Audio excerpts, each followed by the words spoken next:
Hey everyone, welcome to the very first live edition of the Daily Bullet by the Second Amendment Foundation. I usually have somebody here with me to help me get things set up, to carry the conversation while things are getting set up, which I'm doing right now, getting social media connected and all that. So please forgive me as I take just a couple seconds to get everything set here for right now. I do want to remind you, as you can see the graphic on your screen, this is a live discussion of the news of the day. If you comment, your comment may make it on the air depending on if it's relevant or not. And if it does, I'll talk about it. I'll be watching comments as they come through, and the ones that are pertinent, I will go ahead and we'll put on the air and we'll talk about them. Going forward, I expect on most days to be joined by a co-host, somebody who is in Second Amendment media, who I know and trust. And there's a lot of them that I know and trust. So you're going to be seeing a variety of people when they have time to stop in. Now, the weekly bullet that you've seen up to this point has always been me doing a interview with somebody making a difference in Second Amendment rights. And that's no different now. What's going to happen is I'm going to be doing a live discussion of the day's events. And then after that, when we finish that up, I figure that'll be about 5 to 10, maybe 15 minutes, depending on how much we have going on. And then if I have an interview ready to go, we'll run that interview at the end, and you can listen to watch that. This is going to be video only. It will not be coming out on podcast. Now, for those of you who are expecting tomorrow on Friday to tune in to watch a weekly bullet, well, that's going to be moving to Saturday. We're going to be moving that to Saturday at noon Central Time, 1 p.m. on the East Coast, 10 a.m. on the West Coast. The reason we're doing that is the same reason we're doing this, to try and increase viewership. There are going to be more people that are available on a Saturday than would be on a Friday in the middle of what, for most, is a work day. So that's why we're moving everything around. We are still going to be live on the Saturday show, and going forward, we'll be live every day, Monday through Friday, for the weekday broadcast. So let's get it started a little bit and talk a little bit about the news that is going on right now. First thing I popped up was Kansas in the legislature. They're looking to lower the age for being able to conceal carry down to 18. Currently, it's at 21. There's some pushback from the anti-gun type saying, well, the brain isn't fully formed and all this and all that. But I look at it like this. It's on a case-by-case basis whether 18 to 21-year-olds are mature or not. I was kind of mature between 18 and 21. I wasn't fully mature till I hit 30. But that doesn't mean I didn't have a life worth defending. And right now in Kansas, 18 to 21-year-olds can carry with open carry, but they just can't conceal carry. And they're looking to change that. And I think it's a great move. I hope they do. Another one that hit my eye earlier today, Sequoyah County, Oklahoma. Chef Larry Lane has declared Sequoyah County a Second Amendment sanctuary. And Oklahoma itself, statewide, is, if not a sanctuary, is trying to become a sanctuary state. I want to take a step back and talk a little bit about sanctuary states, if I could, and sanctuary counties, sanctuary cities for the Second Amendment. First of all, it's a great statement even if it's nothing else. It's a great statement. But I believe it's more than just a statement, especially on the state side. Simply because on the state side, a Second Amendment sanctuary means that there is no state money and no state employees that are allowed to enforce federal gun laws. Now, federal employees can come in and do that, but there aren't nearly enough of them. For federal, if there were, let's say, a blanket AR-15 ban, God, I hope that doesn't happen, but let's say it does. If a blanket AR-15 ban comes in, sanctuary states are going to say, well, not here. And our law enforcement is not allowed to come in and confiscate these. Therefore, the only people that can do it are federal marshals or federal law enforcement of one variety or another. There just simply isn't enough of them.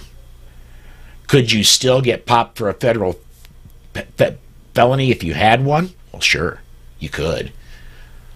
However, it comes down to how much law enforcement do they have, and is that law enforcement going to be going door to door? Now, some of them absolutely will. If you look at Hurricane Katrina in Louisiana, when that hit, it just, my wife Susan was down there for the recovery. She volunteered at the time for the Red Cross. It devastated New Orleans. And right after Hurricane Katrina went through, the mayor declared, well, we're not going to allow any guns in our city. It's a state of emergency, no guns. And the police, no kidding, went door to door. There's YouTube video out there if you care to go look it up. They went door to door and confiscated guns, including, 22 rimfire rifles from grandma, who was just trying to keep one in her house so that she had some kind of way to defend herself. Well, they pushed grandma aside and took the rifle. There are videos of handguns, of all kinds of things being confiscated by sworn police officers in New Orleans. So if you don't think law enforcement won't go ahead and follow orders when those orders are given, think again. However, going back to the sanctuary state thing, if your state's a sanctuary state and it has the law written so that no state money or state employees can carry out federal gun confiscations or what they call infringements, then your chances are a lot better. It would be better if we could just stop overall the bad stuff coming down from the federal government. And that's still kind of an open question whether we're going to be able to do that or not. I personally believe we will be able to. And I'm not willing to say that we've got to lean only on the Second Amendment, sanctuary counties, cities, states, and so forth. Getting a couple of social media comments here. Going to go ahead and pop them in. Pete, gun website, says second thumb. Good afternoon. Hey, how's it going? And Dennis says farther northern Minnesota here. Thank you for joining in and commenting, Dennis. Another story that really caught my eye, and I'm trying to get, as most of you know, I write for the Gun Mag. And I believe it's House Bill 102 out of New Mexico. What they want to do with House Bill 102 in New Mexico, and I've got a message into a state legislator that I'm hoping to get an interview either today or tomorrow to talk with her about it. But they are looking to spend state money on anti-gun programs. These programs are supposedly community-based programs to lower gun violence. Well, Bloomberg's got a lot of groups that describe themselves just that way. And that one, I'm not sure that it's tight. It may go, it may not go. Again, I've got a interview that I'm hoping to happen tonight or tomorrow, and if it does, we'll get the information out on the Gun Mag. Couple more comments coming in. SAF is the GOAT. I'm guessing you mean greatest of all time. If that's the case, Wayne, I agree. And Josh is checking in from Southeast Louisiana. I want to remind everybody, if you've got something you want to talk about or you want me to talk about, go ahead and comment on the live video. We'll get your comments up on the air, and I will discuss them. What else is going on? Oh, here's an interesting one. I'm going to go ahead and pop this up, and I'm going to go off on it for a little bit. Larry says, time for jury nullification. If the government cannot secure any convictions for allegations of violating a law, what value does it have even being on the books? Larry, I've been a very long time supporter of jury nullification. If a prosecutor is prosecuting someone that maybe technically committed a crime but was absolutely following the spirit of things, or if the crime itself, if the law itself is bad, I'm absolutely all for jury nullification. My issue is I can't seem to get on a jury because two reasons. Number one, I used to be a truck driver, and so in South Dakota, if you're put on jury duty, you're put on for a full month. And I used to be just automatically dismissed because I was a truck driver because I couldn't take a full month off. But also, let's even before I started working for the SAF, I had my voice out there. And it's very well known that I'm a libertarian, registered Republican, but I have a libertarian background. And not many people want me on a jury. So, Cindy says, glad you explained GOAT. That was a head scratcher. All right, well, that's kind of what I've got for today's news. There will be more stuff happening tomorrow. But I just kind of wanted to explain what was going on. And hang on, we got one more comment I want to sneak in here fast. Elizabeth says, New Mexico voted for Biden, has been Democratic for quite some time. Arizona has usually voted conservative and supports the Second Amendment. Yeah, that is absolutely true, although Arizona is getting perilously close to purple. This past election, they sent... he's a gun grabber from the word go to the Senate. A former astronaut that I believe probably left his brain up in orbit. But New Mexico, yeah, they are more Democratic, which is odd because New Mexico is more rural than Arizona is. And if you look at most states, the more rural they are, the more conservative they are. New Mexico is the one that bucks that trend. All right, John just checked in. John Petrolino. Great book, by the way, Decoding Firearms. If you've not seen or read John Petrolino's book, Decoding Firearms, check it out over on Amazon. Great book. So what I'm going to do now, I'm going to go ahead and step aside. We're going to let you hear my interview with Cheryl and Danny Todd. I did this one last week, but thanks for watching, everybody, and we'll see you again tomorrow. Enjoy the interview.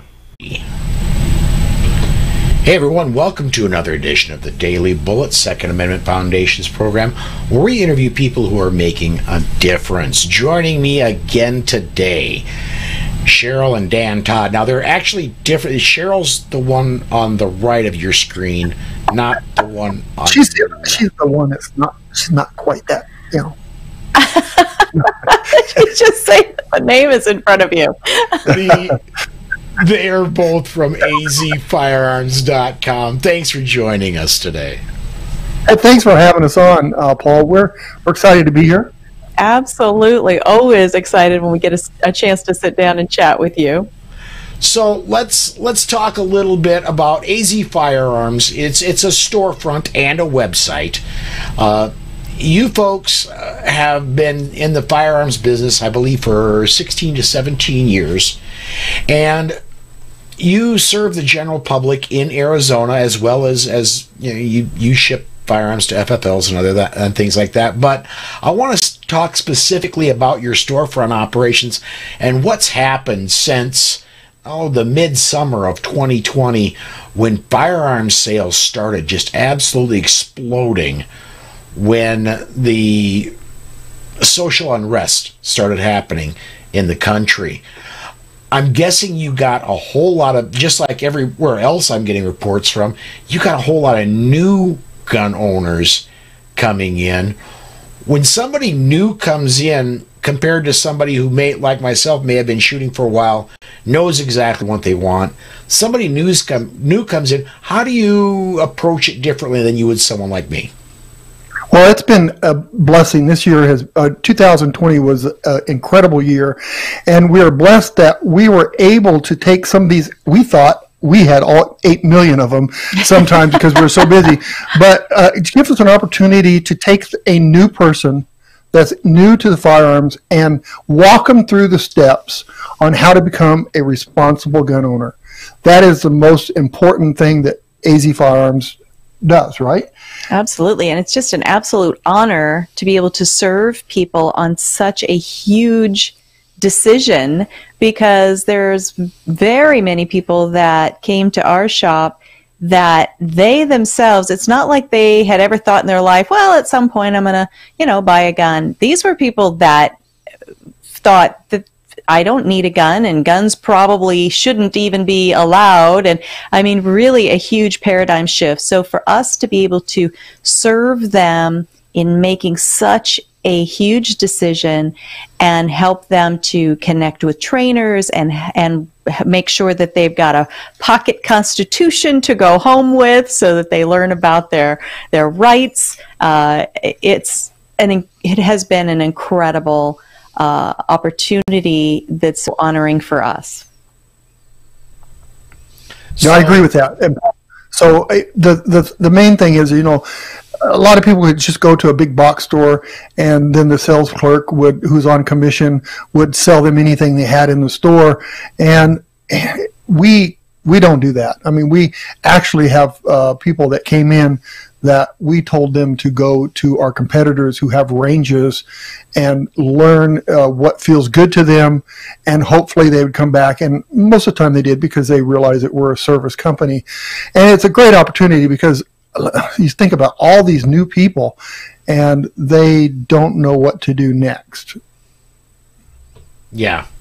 So for somebody, and I want to bring up something that's been a pet peeve of mine for a lot longer than we've had the current gun and ammo issues, and that is let's say it's a single mother, let's say it's really any female that goes to the big box gun store, and they walk out of there with a little subcompact 45 that's going to kick like a mule, but the gun salesman says, look, it fits your hand really well and it's pink. That's an issue, and it's going to chase away anybody who's buying that first gun. I know you guys don't do that.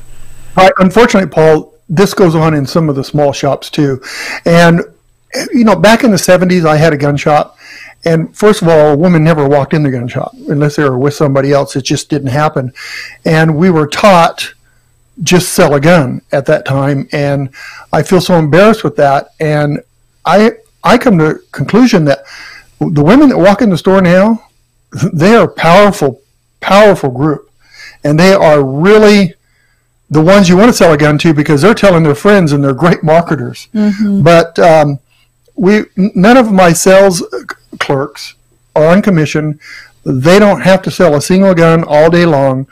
We want them to have the person that walks in the door have knowledge and buy the right thing. And so many times people just sell guns to people and it's not what fits.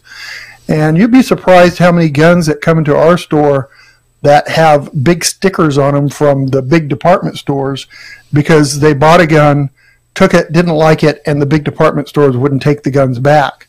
And so I'm proud that they walk in the store and we're able to help them, and we make sure they get what they want, not what we think they should have. Absolutely. When we hire people, we are looking for people who have the hearts of teachers, and so they lead the client to the decision through questions, not through their own bias or their own life experience, but by asking questions of the person who's actually going to buy the gun or not. Because sometimes as they're asking questions, the person might realize, you know what, maybe a gun isn't going to fit my life or my household right now.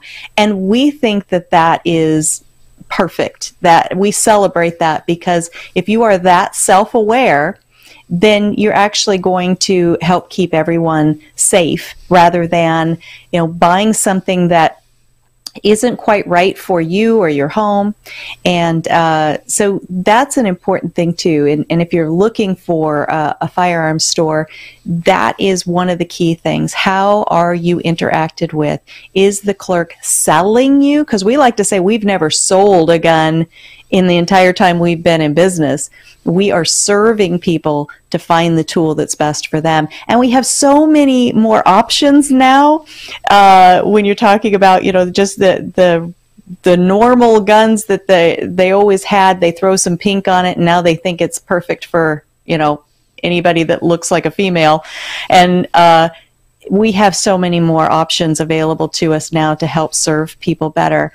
And I also want to say not just female clientele, but we have a huge retirement community here in Arizona. And so we deal with a lot of people who are elderly. And as we've gotten older, we understand that, you get joint issues, right? Mm-hmm. You get strength issues in your hands. These kinds of things come into play. And so, it's important, no matter who's on the other side of the counter from you, to serve them, not your own pocketbook. That was going to lead me to my next question I wanted to ask, and specifically thinking since the beginning of our current issues with ammo and firearms, what is the demographic, or is there an average demographic of the new person coming in to purchase a firearm? You mean types of people? It's everything. It's we're in a lower income area. Yeah. Our store is. Mm-hmm. And we have seen every type of person come in. But the one that's impressing me the most is how many women are coming in the store. Mm-hmm. That is really feeling good to me. And it's most of the people that come in the store want to be responsible and they want to learn. They're not just coming in to buy a gun. Mm-hmm.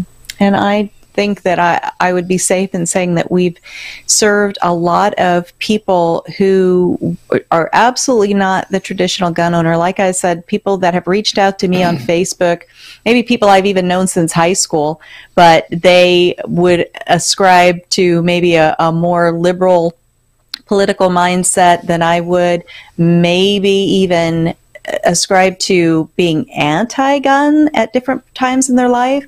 And because they have just kind of watched us through the years, through our social media postings and maybe our show, they realized that we were really service-minded.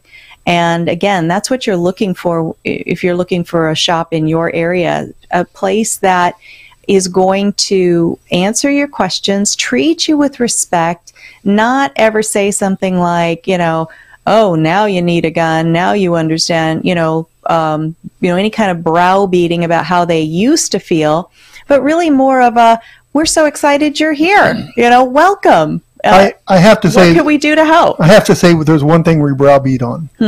We have customers that came in that thought, hey, all I got to do is go put some money on the counter and I can own a gun.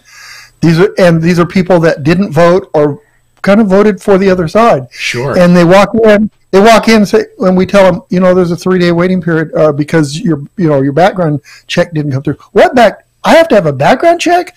Me? I'm not a criminal. Why do I have to background check? And then I can say to them, or my staff can say, well, keep that in mind next time you vote. Yeah. And so that's kind of browbeating, but it's, it's just kind of, putting it into perspective that, and one woman actually described feeling, oh gosh, what was the word? It just left me. Not insulted, but like she just humiliated. That's the word. She felt humiliated because she had served our country.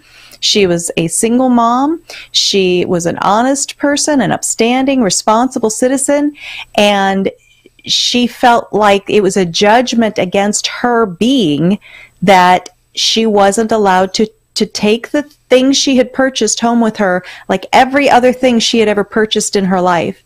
And I just thought that was such an interesting thing, because if one person vocalized that, then there's got to be many, many, many others that feel the same way. And if they can hold that in their mind as we go through this next few years, where there's going to be more and more laws piled on top of laws to not infringe on their own rights and others with the way they vote, we might just have a better outlook at the end of this next administration than what we really think, with 8.5 million brand new gun owners who maybe were feeling that same, internal feeling of humiliation. And she wasn't she was a law-abiding citizen that was a victim of the background check was down because they were too busy. Yeah. NICS went down. So, how is that not infringing on someone's rights when they can't walk in the door and buy a gun? Yeah. I talked to a gun store owner here in my hometown of Sioux Falls a few weeks ago, and he told me a story, and I want to know if you've come across this as well, that he has been having people come in wanting to buy ammo, and as we all know, ammo is in extremely short supply. And when they're told that, sorry, we're only selling ammo to people that buy guns because it's tight. Okay, well, what do you have in 9mm, or what do you have in 45? I'll buy that so I can get a couple of boxes of ammo. Have you guys run across that as well? Well, we, of course, have an ammo shortage just like everybody else. We do not require a person to buy a gun to get ammo, and we've been doing okay. I hustle hard to find ammo for people. But, for the people out there that thinks there's something going on out in the world today, think about 8 million gun owners, 2 boxes of ammo each. Mm-hmm. The manufacturers, and add to the fact that COVID has caused a lot of the manufacturers to be 50% reduction in labor because they're sick. You think about all these things, and it's really not a conspiracy, in my opinion. It's more the demand is higher than what they can produce. And I saw a really interesting video from Federal saying they're doing the best they can. Please try to understand they are running the machines 24 hours a day, but with 8 million new buyers, and they need at least a couple boxes of ammo each. That's 32 million more boxes of ammo than normal. Yep. Absolutely. And we discussed this a while back on the Polite Society podcast, and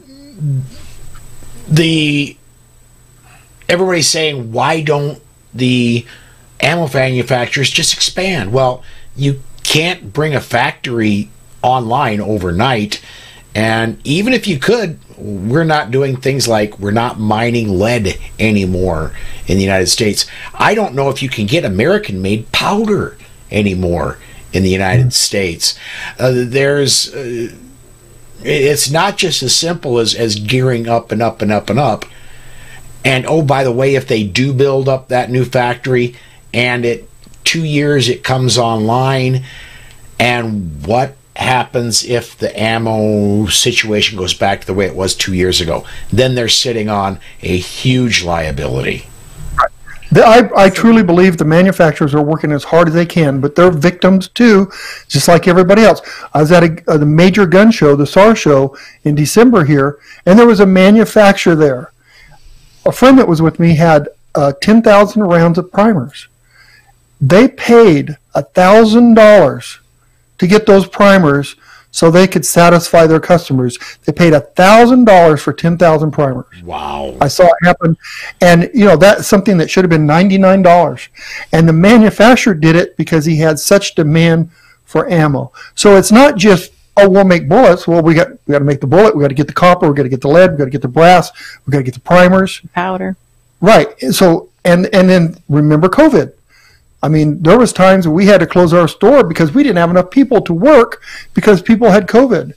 So that's happening all over the world. Mm-hmm. Well, we're coming up right on the amount of time we have for today. As the last time we talked, we're going a little bit along, but that's okay. So people were AZ Firearms. You can buy firearms online now. If you would explain, if say I want you've got a really nice Remington 700 that I want to buy from you in Arizona. I live in South Dakota. What's that process like? Well, we probably do have that 700 you're looking for, but so you can go online and buy it, or you can call the store. And you know, this myth that we can send a gun directly to your house is a myth. We send them to an FFL in your area. So you would go to your local gun shop and say, hey, I want to get a gun transferred. They'd send us a copy of their FFL. Then we would send the gun to the FFL, and then they would make the background check and do all the work that's needed to do. All right. So if somebody is interested in looking at what you have available, I'm guessing azfirearms.com, like it says right below your faces? Right. Now, our website, we've had some issues with our website, and it does not have all our collector guns. We have hundreds of broom handles and Lugers and really neat collectible guns. We're trying to get those on the website, and unfortunately, we've been slammed. And plus but hang in there and we'll get that stuff out. There's a lot of cool stuff. So we try to specialize in things that other people don't have, and yet still have guns to serve the community that just need a defense gun. Absolutely. And if somebody has like a favorite gun that they're after, you know, if it's a newer make gun, it might not benefit you to try to buy and have us, you know, pay for shipping and then your transfer fee. But some of these collectible guns, these older guns that we really do specialize in, if there's something you're looking for and you don't see it on the website, you can always email us at sales, SALES, at azfirearms.com, or until Facebook kicks us off, you could always message us on our AZ Firearms Facebook messenger page. And you can come in and see a 105 howitzer in the middle of the floor that's a working gun. That's true. That's a cannon, for those of you that don't know what a howitzer is. 6,000-pound cannon. Yes. Yes. And how much does it cost every time you touch a round off on that thing? We have it set up for blanks right now, and just to shoot blank, because here's the deal. The gun to shoot 4 miles. Yeah. Where am I going to shoot safely 4 miles? No. If you shoot against a mountain and a bunch of stuff kicks back. So we just shoot blanks to it, and you can't tell the difference. And it costs about $125 to $150 to pull the trigger on that. Ooh. It's 4 pounds of black powder. Yeah. Yeah. Wow. So, but you know, it's absolutely very cool that you have that. Well, we are totally out of time. I want to thank you so much for joining us again. Thank you so much, Paul. Thanks, Paul. All right, folks, if you wouldn't mind, please subscribe, and when you do, hit that notification bell so you know when we release another video. Thanks for watching.